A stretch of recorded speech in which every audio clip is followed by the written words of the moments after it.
ইয়া আইয়ুহাল্লাযীনা আমানু যকুরুল্লাহা যিকরান কাসীরা ওয়াসাব্বিহুহু বুকরাতাও ওয়া আসীলা। বড় করে বলেন সুবহানাল্লাহ। আয় আমার মুসল্লি বাবারা, আল্লাহ রাব্বুল আলামিন কত সুন্দর মায়া নিয়ে বলতে রাখলেন কোরআনুল কারীমের মধ্যে, সূরা আহজাবের 41 নম্বর আয়াতে কারীমার মধ্যে বলতে রাখলেন, ইয়া আইয়ুহাল্লাযীনা আমানু, ও আমার ঈমানদার বাবারা বন্ধুরা একটু শুনে রাখেন। আল্লাহ কাউকে বলেন নাই, বিধর্মীদেরকে বলেন নাই, ঈমানদারদেরকে বলতে রাখলেন, ইয়া আইয়ুহাল্লাযীনা আমানু, ও আমার ঈমানদার বান্দারা, উযকুরু, আমি আল্লাহর জিকির করো, আমি আল্লাহর স্মরণ করো, আমি আল্লাহর ইয়াদগারি করো। আল্লাহ জিকির বেশি করব না কম করব? আল্লাহ বলতে রাখলেন যিকরান কাসীরা, আমি আল্লাহর জিকির বেশি পরিমাণে করো। বড় করে বলেন সুবহানাল্লাহ। আল্লাহ কখন থেকে কখন পর্যন্ত করব? আল্লাহ বলতে লাগলেন ওয়াসাব্বিহুহু বুকরাতাও ওয়া আসীলা, সকাল যখন হবে, সন্ধ্যা যখন হবে, সকাল থেকে শুরু করে সন্ধ্যা পর্যন্ত আমি আল্লাহর জিকির করো, আমি আল্লাহর ইয়াদগারি করো, আমি আল্লাহকে স্মরণ করো। বড় করে বলেন সুবহানাল্লাহ। তাহলে ওই আল্লাহর জিকির করলে আল্লাহ রাব্বুল আলামিন কোরআনুল কারীমের অপর জায়গার মধ্যে বলে দিয়েছেন, বাবা দুনিয়ার জমিনের সমস্ত মানুষ কিন্তু ইবাদত এক নিয়মে করতে পারে না। কথা বলেন ঠিক কিনা? অনেক মানুষ আছে তার শরীর যদি সুস্থ থাকে মানুষটা সুন্দর করে ইবাদত বندگی করতে পারে, আর যাদের কোমরের মধ্যে সমস্যা আছে, যাদের পায়ের মধ্যে সমস্যা আছে, শরীরের মধ্যে ব্যথা বেদনা বেশি আছে, তারা চেয়ার নিয়ে ইবাদত করে। কথা বলেন ঠিক কিনা? আবার অনেক মাজুর মানুষ আছে যারা শুয়ে শুয়ে নামাজ পড়ে। কথা বলেন ঠিক কিনা? আমার আপনার এই জন্য শরীরটা আল্লাহ রাব্বুল আলামিন দিয়েছেন, কিন্তু নামাজকে কখনো আল্লাহ ছাড় দেওয়ার জন্য বলে নাই। আল্লাহ বলতেছেন নদীর মধ্যে আপনি ডুবে যাচ্ছেন, ওই অবস্থায় আপনার গলা পর্যন্ত পানি চলে গেছে, ওই অবস্থায় ওর নামাজের কোনো মাফ নাই। আল্লাহ বলতেছেন তুমি ডুবে যাচ্ছ, ডুবে যাওয়া অবস্থায় তুমি যে ডুবে যাচ্ছ এখনো এতটুকু পর্যন্ত বাকি আছে, যতটুকু বাকি আছে ওই ততটুকু শরীর নিয়ে আল্লাহর কিবলামুখী হয়ে নামাজের নিয়ত করো। বড় করে বলেন সুবহানাল্লাহ। সেই জন্য বাবারা বন্ধুরা দুনিয়ার জমিনে অনেক আল্লাহর বান্দা দাঁড়িয়ে দাঁড়িয়ে জিকির করে, আবার অনেক আল্লাহর বান্দা বসে বসে জিকির করে, আবার অনেক বান্দা শুয়ে শুয়ে জিকির করে। আবার আল্লাহ রাব্বুল আলামিন দুনিয়ার জমিনে আসমান দিয়েছেন, জমিন দিয়েছেন, এইগুলা নিয়ে অনেকে গবেষণা করে। কথা বলেন ঠিক কিনা? অনেক মানুষ আছে যারা এই শীতের মধ্যে ভ্রমণ করতে যায়, সফর করতে যায়। সফর যদি করেন, এটা আল্লাহর কোরআন বলেছেন কুল সিরু ফিল আরদ, ও আমার জমিনের বান্দারা, আমার দয়াল নবীকে বলছেন, ও আমার দয়াল নবী আপনি দুনিয়ার জমিনের বান্দাদেরকে বলে দেন সিরু ফিল আরদ, তারা যেন দুনিয়ার জমিনে ভ্রমণ করে। আপনি যখন নতুন নতুন জায়গার মধ্যে ভ্রমণ করতে যাবেন, সায়ের করতে যাবেন, ওইখানে যখন নতুন নতুন জায়গা দেখবেন, মনে করেন বান্দরবান অথবা খাগড়াছড়ি অথবা কক্সবাজার, এত সুন্দর সুন্দর যেই জায়গাগুলো আছে, এইগুলা নিয়ামত কার? বড় করে বলেন কার? আল্লাহর। আপনি এই জায়গার মধ্যে বসে আছেন, পরিবার পরিজন নিয়ে আপনি শিক্ষা সফরে গিয়েছেন অথবা কোন একটা ভ্রমণের মধ্যে গিয়েছেন, ওইখানে দেখতেছেন নতুন নতুন জিনিস। এই নতুন নতুন জিনিসগুলো যখন আপনি চিন্তা করবেন, তখন আপনার মনের মধ্যে চিন্তা হবে, হায় রে আমার আল্লাহর সৃষ্টি এত সুন্দর, না জানি আমার আল্লাহ কত সুন্দর। কথা বলেন ঠিক কিনা? এই যে এতগুলা কথা আমি আপনাদেরকে বললাম, সমস্ত কথাগুলো আমি আমার পকেট থেকে বলি নাই, আল্লাহর কোরআনুল কারীমের থেকে আমি আপনাদেরকে বলতেছি। আল্লাহ রাব্বুল আলামিন কোরআনুল কারীমের সূরা আল ইমরানের মধ্যে 191 নম্বর আয়াতে কারিমার মধ্যে এই কথাগুলো বলেছেন। অর্থাৎ যারা দাঁড়িয়ে দাঁড়িয়ে জিকির করে, এবং যারা বসে বসে জিকির করে, এবং যারা শুয়ে শুয়ে জিকির করে, এবং যারা আল্লাহ রাব্বুল আলামিনের সৃষ্টি নিয়ে গবেষণা করে, ফিকির করে, তারা আল্লাহ রাব্বুল আলামিনকে বলে রব্বানা মা খালাকতা হাযা বাতিলান সুবহানাকা ফাকিনা আযাবান নার। আল্লাহ রাব্বুল আলামিনকে তারা বলতে থাকে, ও আল্লাহ দুনিয়ার জমিনে আপনি যা কিছু সৃষ্টি করেছেন সবকিছু আপনি অনর্থক সৃষ্টি করেন নাই, সবকিছু আপনি এমনি বানান নাই, এইগুলোর পিছনে অবশ্যই অবশ্যই কোনো না কোনো রহস্য আছে। বড় করে বলেন সুবহানাল্লাহ। তাহলে এইগুলার পিছনে কি আছে? রহস্য আছে। আপনি মনে করতেছেন আপনি জিকির করেন, না না না। এই যে পশু পাখি সকালে খাবারের জন্য বের হয়ে যায়, একটু চিন্তা করে দেখেন, ওই পশু পাখির খাবার যিনি জোগাড় করিয়ে দিচ্ছেন, আওয়াজ করে বলুন তিনি কে? বলুন না তিনি কে? আল্লাহ। এই যে হাতি বলেন, হাতি কোনো চাকরি করে? হাতি কি কোনো বিসিএস ক্যাডার? না। পাখিদের মধ্যে কোনো সরকারি চাকরি করে, বেসরকারি চাকরি করে, এরকম কেউ আছে? কথা বলুন, আছে? তবুও তাদের রিজিক যিনি বুলন্দ করেছেন, আওয়াজ করে বলেন না তিনি কে?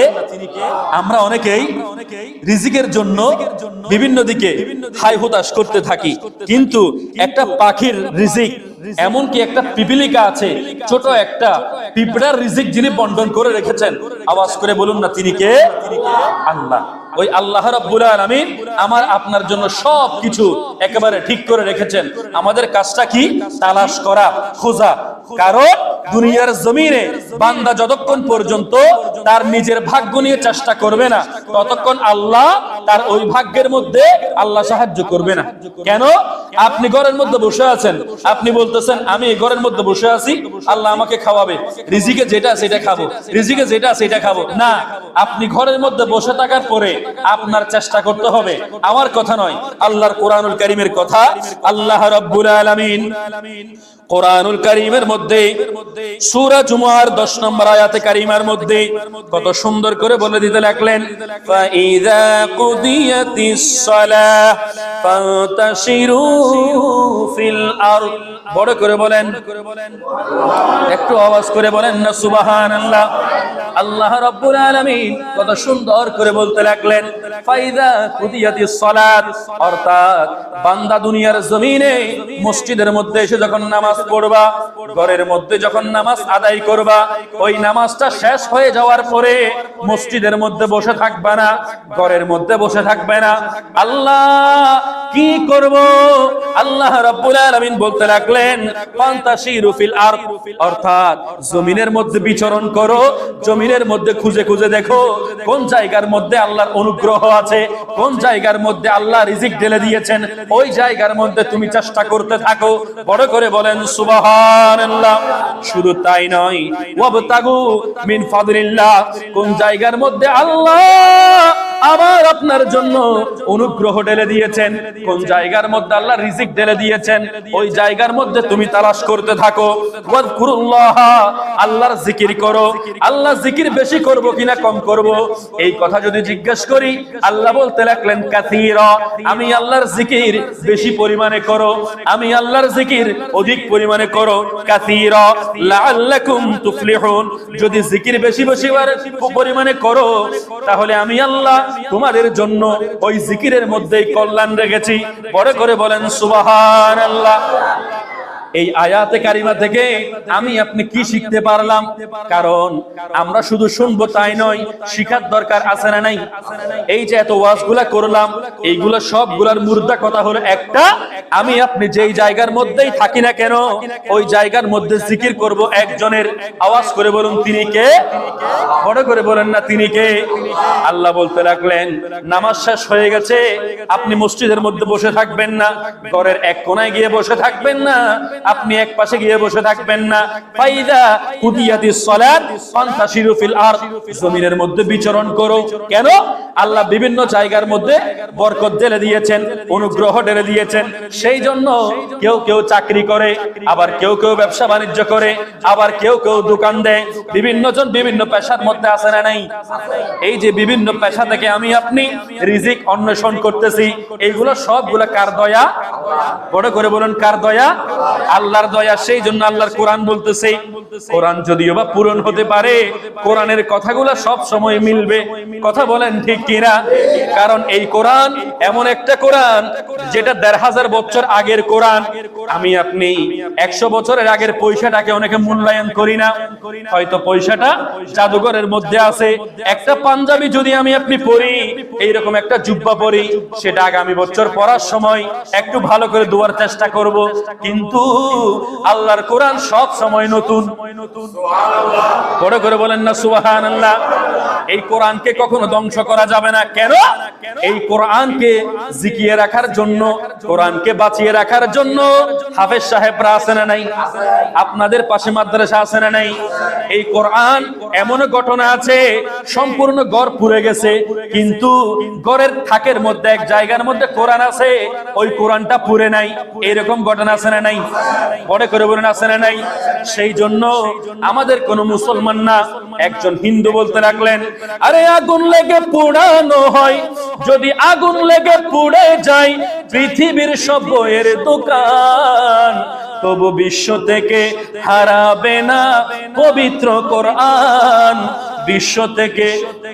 বিশ্ব থেকে হারাবে না পবিত্র কোরআন। ঠিক কিনা? এই বিশ্বের জমিন থেকে কোরআনুল কারীমকে ধ্বংস করার যতই চেষ্টা করুক না কেন, কখনো এই কোরআন শেষ হবে না। কেন? হাফেজে কোরআনদের কলবের মধ্যে কোরআনুল কারীম ছাপিয়ে যিনি রেখেছেন, আওয়াজ করে বলুন তিনি কে? সামনে রমাদানুল কারীম আসতেছে। কোরআনুল কারীম আমার আপনার জন্য কত বড় ওষুধ, কোরআনুল কারীমের তেলাওয়াত আমার আপনার জন্য কত বড় শিফা, এটা নিয়ে আমি আলোচনা করব। আজকে আমার আলোচনা এদিকে নয়, আমার আলোচনা হচ্ছে আল্লাহর জিকির। বাবা, এই জিকিরটা কেন বলতেছি? কারণ দেখেন, আজকে হচ্ছে জমাদিউস সানি মাসের শেষ জুমআ, সামনে আসতেছে রজব, শাবান, রমাদান। এই তিনটা মাসকে আল্লাহ রাব্বুল আলামিন এবং আমার দয়াল নবী কোরআন এবং হাদিস মুবারকার মধ্যে বেশি বেশি গুরুত্ব দিয়েছেন। কেন? রজবটা কার মাস? আল্লাহর মাস। আর শাবানটা আমার নবীর মাস। আর রমাদানুল কারীমটা উম্মতের মাস। বড় করে বলেন না?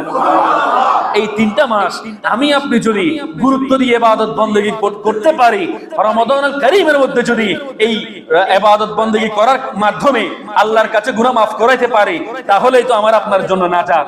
কথা বলেন না ঠিক কিনা? আওয়াজ দিয়ে বলেন না ঠিক কিনা?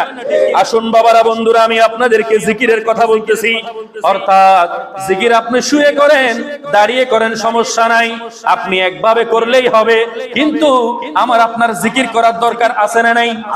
কি রকম জিকির? আমি আপনি বসে আছি, সুবহানাল্লাহ, আলহামদুলিল্লাহ, লা ইলাহা ইল্লাল্লাহ, এইভাবে যদি আমি আপনি জিকির করতে পারি, তাহলে এই জিকিরের মাধ্যমে স্মরণ করতেছি কাকে? বাবা একটু বড় করে বলেন, কাকে? আপনারা বুঝতেছেন কথাগুলা? বুঝতেছেন? আমি আপনি স্মরণ করতেছি কাকে? ওই আল্লাহ স্মরণ করে আমাকে আপনাকে। সুবহানাল্লাহ বলেন, বড় করে বলেন। এই যে সুবহানাল্লাহ বলতেছেন, এগুলা কাজ জিকির। বড় করে বলুন না, কাজ জিকির। আমার কথা নয় রে বাবা। কোরআনুল কারীম ফুরকানুল হামিদের মধ্যে আল্লাহ রাব্বুল আলামিন কত সুন্দর করেই না বলে দিতে লাগলেন। আল্লাহ রাব্বুল আলামিন বলতে লাগলেন সূরা বাকারার 152 নম্বর আয়াতে কারীমের মধ্যে, ফাযকুরুনি আযকুরুকুম। ও দুনিয়ার জমিনের বান্দারা, বড়লিয়ার বাবারা, বন্ধুরা, এই বড়লিয়ার জমিন থেকে সুবহানাল্লাহ, আলহামদুলিল্লাহ, লা ইলাহা ইল্লাল্লাহ এইভাবে জিকির করতে করতে তোমরা আমি আল্লাহকে স্মরণ করবা, আমি আল্লাহ তোমাদেরকে স্মরণ করব। তোমাকে ডাকি যদি একবার আল্লাহ, আমাকে কাছে টানো বারবার। বলেন, আরে তোমাকে ডাকি যদি একবার আল্লাহ, আমাকে কাছে টানো বার। তোমাকে একবার আল্লাহ, আমাকে কাছে টানো বারবার।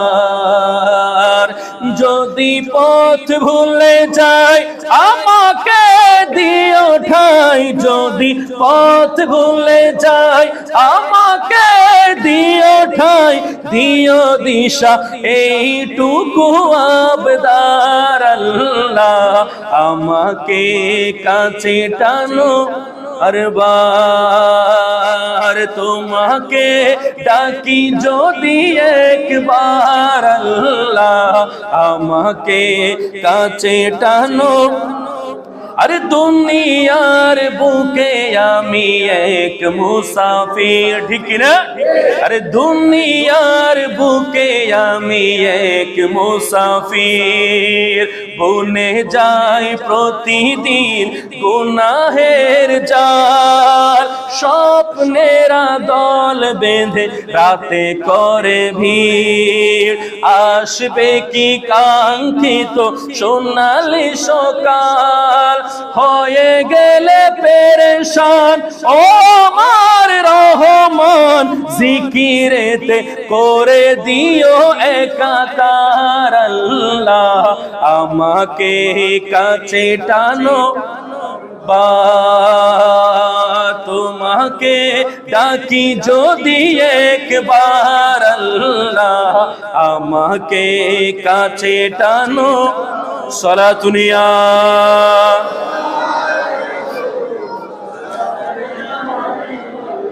আলাইকুম আল্লাহুম্মা, জোরে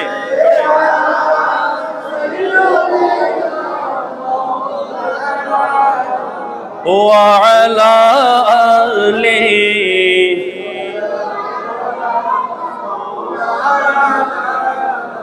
আমার বাবারা, বন্ধুরা, ভালো করে শোনার চেষ্টা করেন। অনেকের মন খারাপ থাকে, অনেকে আবার ডিপ্রেশনের মধ্যে থাকে, কথা বলেন ঠিক কিনা? অনেকের চাকরির টেনশন আছে, আবার অনেকের সংসারের টেনশন আছে, কথা বলেন ঠিক কিনা? আমাদের এমনও টেনশন আছে যে টেনশন গুলা আরেকজনকে বলা যায় না, আছে না? এরকম। কারণ আপনি কাকে বলবেন? দুনিয়ার জমিনে আপনি আল্লাহকেই শেয়ার করেন। কেন? আপনি যদি আল্লাহর সাথে শেয়ার করেন, আল্লাহ আপনাকে খোটা দিবে? কথা বলুন, খোটা দিবে না। কিন্তু দুনিয়ার জমিনের কোন একজন বান্দাকে যদি আপনি শেয়ার করেন, সেই যদি আপনার দুর্বল স্থান জেনে যায়, কখনো যদি সুযোগ হয়, ওই দুর্বল স্থান ধরে আপনাকে খোটা দিবে। কথা বলেন ঠিক কিনা? তাহলে মানুষ আপন নাকি আল্লাহ আপন? বড় করে বলুন, কে আপন? দেখেন, সমাজের মধ্যে আপনি কোন একটা কথা আপন ভেবে কোন একটা কাছের মানুষকে বলেছেন, সে সুযোগ বুঝে, সময় বুঝে আপনার ওই দুর্বল স্থানের কথাটা নিয়ে আপনাকে খোটা দিবে। কথা বলেন ঠিক কিনা? এরকম এখানে নাই মনে হয়? আছে না? নাই, আছে। কিন্তু আপনি আপনার অন্তরের যতগুলা কষ্ট আছে, সমস্ত কষ্টগুলা যদি ফজরের নামাজের আগে তাহাজ্জুদের জায়নামাজে আল্লাহর কাছে শেয়ার করেন, আল্লাহ আপনাকে এখনো পর্যন্ত কখনো আপনাকে খোটা দিবে? আপনাকে বলবে, তুই যখন অভাবের মধ্যে ছিলি আমার কাছে আসছস, তুই এখন যখন ভালো হয়ে গেছস আমাকে ডাকতেছস না। এইরকম কোন খোটা আল্লাহ আমাকে আপনাকে দিয়েছে? দেয় নাই এবং দিবেও না। কেন? দুনিয়ার জমিনে আল্লাহ রাব্বুল আলামিন আমার আপনার প্রতি এতই দয়াশীল। আল্লাহ রাব্বুল আলামিন দুনিয়ার জমিনে রহমত, দয়া, ভালোবাসাকে সৃষ্টি করেছেন। করার পরে 1% ভালোবাসা, 1% ভালোবাসা আমার আপনার এই দুনিয়ার জমিনে ছড়িয়ে দিয়েছেন। আর 99% ভালোবাসা কার কাছে রেখে দিয়েছেন? আল্লাহর কাছে। এই 1% ভালোবাসার কারণে মানুষ বর্তমান সময়ে এক একজনের ফ্যান ফলোয়ার হয়ে যায়। এমনকি এই দুনিয়ার জমিনে আপনারা দেখবেন, আমার কথা নয়, হ্যাঁ, বিভিন্ন নায়ক নায়িকার জন্য অনেক ভালোবাসার মানুষ, ফ্যান ফলোয়ার, ছাদ থেকে লাফ দিয়ে মারা গেছে। এই ধরনের ঘটনা আছে না নাই? বেশি দূরের কথা নয়, আমি আপনাদেরকে পরিচয় করিয়ে দিই। সালমান শাহ যখন মারা গেছে, একটা নায়ক নাকি, সে যখন মারা গেছে, মারা যাওয়ার সাথে সাথে অনেক তরুণী ছাদ থেকে লাফ দিয়ে দুনিয়ার জমিনে আত্মহত্যা করেছে, আছে না নাই? তাহলে এই 1% ভালোবাসা ওই নায়ককে এখনো পর্যন্ত দেখেও নাই। ওই নায়ক মেয়েকে দেখে নাই, মেয়ে নায়ককে দেখে নাই। না দেখার মধ্যে এত বড় ফ্যান হয়ে গেছে, আত্মহত্যা করে ফেলে গেছে মারা যাওয়ার পরে। কিন্তু এই 1% ভালোবাসার কারণে আমি আপনি আপনাকে ভালোবাসতেছি, আপনি আপনার সন্তানকে ভালোবাসতেছেন, আপনি আপনার বউকে ভালোবাসতেছেন, আপনার মাকে ভালোবাসতেছেন, আপনার বাবাকে ভালোবাসতেছেন। এই সমস্ত ভালোবাসার যে গণ্ডিটা আছে, এটা কয় পার্সেন্ট ভালোবাসা? পরে করে বলি বাবা, কয় পার্সেন্ট? এই 1% ভালোবাসা নিয়ে, 1% ভালোবাসা নিয়ে একজন আরেকজনের জন্য প্রাণ দিয়ে দিচ্ছি, জান দিয়ে দিচ্ছি। নিজের জান কোথায় খবর নাই। আর 99% ভালোবাসা যিনি রেখে দিয়েছেন, আওয়াজ করে বলুন তিনি কে? ওই আল্লাহকে ডাকার, ওই আল্লাহর সাথে শেয়ার করার দরকার আছে না নাই? সেই জন্য আজকের আলোচনাটা হচ্ছে জিকিরের আলোচনা। কেন? বসে আছেন পুকুরের ঘাটে অথবা মানুষের সাথে আপনি গল্প আলাপ আলোচনা করতেছেন। বর্তমান সময়ে দেখবেন মানুষ যখন 3-4টা একসাথে হয়, বিশেষ করে আমাদের সমাজে মিনি সংসদ, চায়ের দোকান আছে না নাই? এই চায়ের দোকানে যদি বসেন তাহলে মানুষের বিভিন্ন রকমের বদনামি আছে না নাই? ওইখানে কার ফলা কি করছে, কার মেয়ে কোন দিকে ভেঙে গেছে, কার কোন দিকে কি হয়ে গেছে, এই সমস্ত কিছু ওইখানে সমালোচনার জট আছে না নাই? এই সমালোচনাগুলো আপনি যতক্ষণ পর্যন্ত করবেন, যার সমালোচনা করতেছেন তার আমলনামা থেকে গুনাহ চলে যাচ্ছে, তাকে যদি আপনি তোহমত দেন, অপবাদ দেন, ওই কাজটা যদি তার মধ্যে না থাকে, কিয়ামতের ময়দানে সে এইভাবে দাঁড়িয়ে থাকবে, এইভাবে দাঁড়িয়ে থাকবে। যতক্ষণ পর্যন্ত তার ওই কাজটা সমাধান হবে না, ততক্ষণ পর্যন্ত সে এইভাবে সরবে না। আল্লাহ বলবে, যেই ব্যক্তি তোহমত দিয়েছে, যেই ব্যক্তি অপবাদ দিয়েছে, তার আমলনামার মধ্যে যতগুলো সওয়াব আছে সবগুলো তারে দিয়ে দাও। সুবহানাল্লাহ। তাহলে আমাদের সমাজের লাইসেন্স ছাড়া একটা কাজ বেশি করা যায়, সেটার নাম হলো কি? গীবত। সেটার নাম কি? গীবত, অপবাদ। সেটা বেশি পরিমাণে দেওয়া হয়। মনে করেন একটা হুজুর অথবা একটা মসজিদের ইমাম সাহেব অথবা সমাজের কোন একজন গণ্যমান্য ব্যক্তি অথবা সমাজের ভালো করে চলাফেরা করে এরকম কোন একটা মানুষ, ওই মানুষটার বিপক্ষে গিয়ে কিছু কিছু মানুষ কানঘোষা করে কি করে না? কথা বলুন, করে কি করে না? এই কানঘোষা করতে গিয়ে মানুষটার মধ্যে যেই দুষ্টা নাই, ওই দুষ্টাও মানুষে আইডিয়া করে বলে ফেলে। আছে না নাই? এটা হলো ফতোয়া আনতাজি। এই ফতোয়া আনতাজি গুলো যারা মারে, আমি তাদেরকে হাত জোর করে বলতেছি, মানুষের নামে গীবত, বদনাম, এইগুলা যদি আমি আপনি করি, যদি ওই মানুষটার মধ্যে এই দোষগুলা না থাকে, আপনার বিচার আল্লাহর দরবারে হবে কখন জানেন?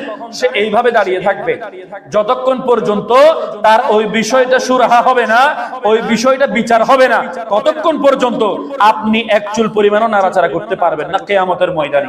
আল্লাহু আকবার। তাহলে এই সমালোচনা, গীবত, এইগুলো বাদ দিয়ে একটা বিকল্প জিনিস আছে না নাই? ওই বিকল্প জিনিসটা হচ্ছে বাবা আল্লাহর জিকির। সুবহানাল্লাহ। আমার দয়াল নবী বলতে লাগলেন, মানুষের মধ্যে কলব আছে দুইটা। কয়টা? বড় করে বলুন, কয়টা?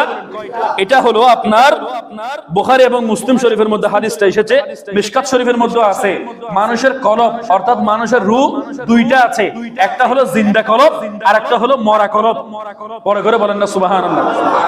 আমার দয়াল নবী বলতে রাখলেন, দুনিয়ার জমিনে মানুষের মধ্যে কলব আছে, ওই কলবগুলোর মধ্যে মাসালুল্লাযী ইয়াযকুরু রাব্বাহু ওয়াল্লাযী লা ইয়াযকুরু রাব্বাহু মাসালুল হাইয়্যা ওয়াল মাইয়িত।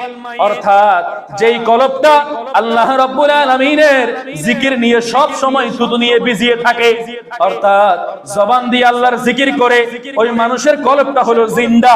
সুবহানাল্লাহ। আর যেই মানুষটা আল্লাহর জিকির করে না, আল্লাহর স্মরণ করে না, আল্লাহর ইয়াদ করে না, ওই মানুষের মধ্যে কলব আছে কিন্তু কলবটা হলো মরা। কলবটা কি? মরা। একটা হলো জিন্দা কলব আর একটা হলো মরা কলব। কথা বলেন ঠিক কি না? আমার কথা, আল্লাহ নবীর হাদিসে মুবারকের কথা। সেই জন্য বাবারা, বন্ধুরা, যখন আমি আপনি অলসতার মধ্যে বসে আছি, ঘরে দুয়ারে বসে আছি, আমার মা বোনরা আছে না নাই? আপনাদের পরিবার আছে না বাবা? আপনাদের স্ত্রী পুত্র স্বজন ভাই বোন আছে না নাই? তাদেরকে ঘরের মধ্যে গিয়ে আজকে জুমার মিম্বর থেকে প্রদীপ সাহেব একটা কথা আপনাদেরকে বলছেন, সেটা হলো অবসর সময় বসে আছেন, অবসর জায়গার মধ্যে বসে আছেন, মোবাইল নিয়ে টিপাটিপি নয়, কষ্ট করে অন্তত পক্ষে দিনে যদি আমি আপনি 100 বার দুরূদ শরীফ 100 বার জিকির করতে পারি, ওই জিকিরের মধ্যে লাভ না ক্ষতি? বড় করে বলেন, লাভ না ক্ষতি? এই লাভটা আমি আপনি যদি চাই, তাহলে এই দুনিয়ার জমিনে জিকির করার দরকার আছে না নাই? রাওয়ায়াতের মধ্যে আসতেছে সর্বোত্তম জিকির কোনটা? একেবারে জিকির আমরা করি না, অনেকে সুবহানাল্লাহ বলি, আবার অনেকে আলহামদুলিল্লাহ, অনেকে লা ইলাহা ইল্লাল্লাহ, আবার অনেকে ইস্তিগফার পড়ে, অনেকে দুরূদ শরীফ পড়ে, অনেকে তওবা করে, এরকম এগুলো সবগুলো কাজ জিকির, আল্লাহ জিকির। এক কথায় আল্লাহকে স্মরণ করার মানেই হলো আল্লাহর জিকির। ঠিক কিনা বাবা? বুঝতেছেন আপনারা কথাগুলা? এক রাওয়ায়াতের মধ্যে আসতেছে কালিমায়ে তয়্যিবা যেটা আছে লা ইলাহা, সবাই একটু বলেন লা ইলাহা মুহাম্মাদুর সাল্লাল্লাহু তাআলা আলাইহি ওয়াসাল্লাম। অর্থাৎ একটা রাওয়ায়াতের মধ্যে আসতেছে এই কালিমায়ে তয়্যিবাটা হলো সবচাইতে বড় জিকির এবং সর্বোত্তম জিকির। কেন? কারণ এই জিকিরটার মাধ্যমে মানুষের অন্তর পরিষ্কার হয়। এরপরে বলা হচ্ছে আরেকটা রাওয়ায়াতের মধ্যে আল্লাহর কোরআন তেলাওয়াত করা সবচাইতে বড় ধরনের জিকির। কেন? আল্লাহর কোরআনুল কারীমের মধ্যে যতগুলো হরফ আছে একটা হরফ মানুষ উচ্চারণ করবে, করার সাথে সাথে 10টা নেকি তার আমলনামার মধ্যে চলে যাবে। সেই জন্য সবচাইতে বড় জিকিরের নাম হলো আল্লাহর কোরআন তেলাওয়াত করা। আরেকটা রাওয়ায়াতের মধ্যে আসতেছে তওবা এবং ইস্তিগফার করা। এটা একটা বড় ধরনের আলোচনা আছে, সুযোগ সময় যদি হয় আমি আপনাদের সামনে বলবো। তওবা করা, ইস্তিগফার করা, এই তওবা এবং ইস্তিগফারকে সবচাইতে বড় জিকির বলা হয়েছে। কেন? কারণ আমি আপনি বিভিন্ন মুসিবত আছে না নাই, বিভিন্ন সমস্যা আছে না নাই, ঘরের মধ্যে সমস্যা, ঘরের বাইরে সমস্যা, এই সমস্ত সমস্যাগুলা দূর করার জন্য অন্যতম একটা আমলের নাম হলো তওবা করা, ইস্তিগফার করা। সুবহানাল্লাহ। আবার তওবা মানে কোনটা? গালে গালে থাপ্পড় খাওয়া, এটা তওবা নয়। অনেকে মনে করে তওবা তওবা তওবা, এটা তওবা নয়, এটা হলো তওবা নিয়ে মশকারি করা। এটা কি? তওবা নিয়ে মশকারি করা। তওবার 4টা রুকন আছে, তওবার অনেক বড় আলোচনা আছে, আমি আপনাদের সামনে আগামীতে আলোচনা করব। আল্লাহ আমল করার তৌফিক দান করুক, বড় করে বলেন না আমিন। এরপরে আরেকটা জিকির আছে, সেটা হলো riwayতের মধ্যে আসতেছে সুবহানাল্লাহি ওয়া বিহামদিহি সুবহানাল্লাহিল আযীম। এই জিকিরটা যারা করবে কিয়ামতের ময়দানে আল্লাহ রাব্বুল আলামিন মিজানের পাল্লা ভারী করে দিবেন। বড় করে বলেন না সুবহানাল্লাহ। আমি এই যে ওয়াজগুলা করতেছি একজনের জন্য, দুইজনের জন্য, নাকি সবার জন্য? তো দুই একজনে আওয়াজ করে, আরগুলো আওয়াজ করবে না। সবাই একটু বড় করে আওয়াজ করতে পারবেন না? এই জিকিরগুলোর মধ্যে আরো একটা জিকির আছে, এটাকে বলা হয় তাসবিহে ফাতিমি। তাসবিহে কি? ফাতিমি। তাসবিহে ফাতিমি আপনারা প্রত্যেকে জানেন মনে হয়। 33 বার সুবহানাল্লাহ, 33 বার আলহামদুলিল্লাহ, 34 বার লা ইলাহা ইল্লাল্লাহ, এটাকে বলা হয় তাসবিহে ফাতিমি। এই তাসবিহে ফাতিমিটা আমরা প্রত্যেকে করতে পারবো না? এটা অনেক ফজিলত আছে, অনেক আমার আপনার জন্য অনেক ফজিলত আছে, অনেক উত্তম উত্তম বিষয় আছে। এটা আমরা প্রত্যেকে যদি করি, আমার আপনার আমলনামা যিনি ভারী করে দিবেন, আওয়াজ করে বলুন না তিনি কে? সুবহানাল্লাহ লা ইলাহা ইল্লাল্লাহ, জোরে সুবহানাল্লাহ।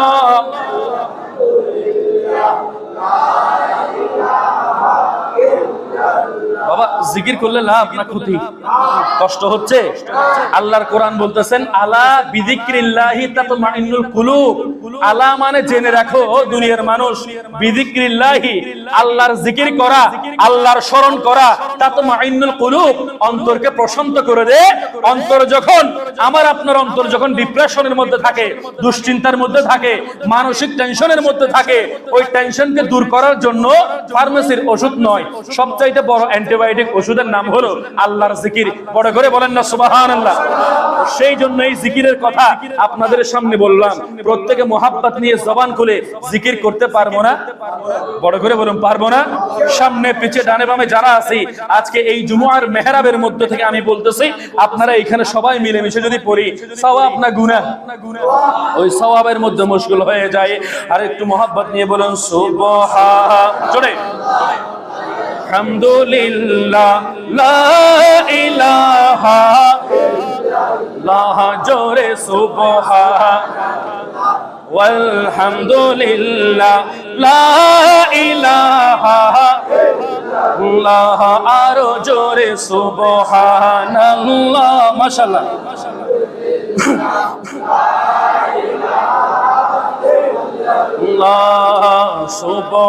সুবহানাল্লাহ লা ইলাহা ইল্লাল্লাহ, তুমি বাঁচাও, তুমি মারো, অবিরত ক্ষমা করো, তুমি বাঁচাও, তুমি মারো, অবিরত ক্ষমা করো, ধরার যে জোর তাকেই ধরো, ধরার যে জোর আমাকেই ধরো মুঠোই তোমার সবই আল্লাহ সুবহান জোরে আলহামদুলিল্লাহ লা ইলাহা ইল্লাল্লাহ জোরে সুবহানাল্লাহ লা ইলাহা ইল্লাল্লাহ তোমার রিজিক খেয়ে পড়ে ঠিক কি না আরে তোমার রিজিক খেয়ে পড়ে অবাধ্য হই কেমন করে ঠিক কি না রিজিক খায় কার নামাজ না পড়ে নাফরমানি করে কার সাথে অফিসের মধ্যে যদি একদিন না যায় দুই দিন না যায় বস আপনাকে জাপকি দিবে হুমকি দিবে চাকরি চলে যাবে কথা বলেন ঠিক কি না দৈনিক 5 ওয়াক্ত আল্লাহর ঘর থেকে আহ্বান করা হয় আপনি যদি 5 ওয়াক্ত 5 বারও না আসেন আমার আপনার রিজিক আমার আপনার খাবার এক বেলার জন্য বন্ধ আছে বড় করে বলুন আছে সেজন্য শায়ের কত সুন্দর করে বলতে লাগলেন আরে তোমার রিজিক খেয়ে পড়ে অবাধ্য হই কেমন করে ঠিক কি না আরে তোমার রিজিক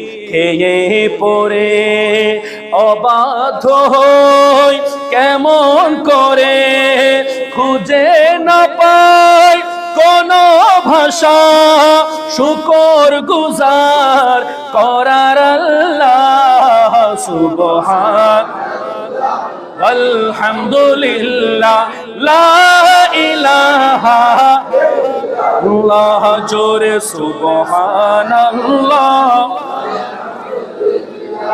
লা ইলাহা ইল্লাল্লাহ জোরে সুবহান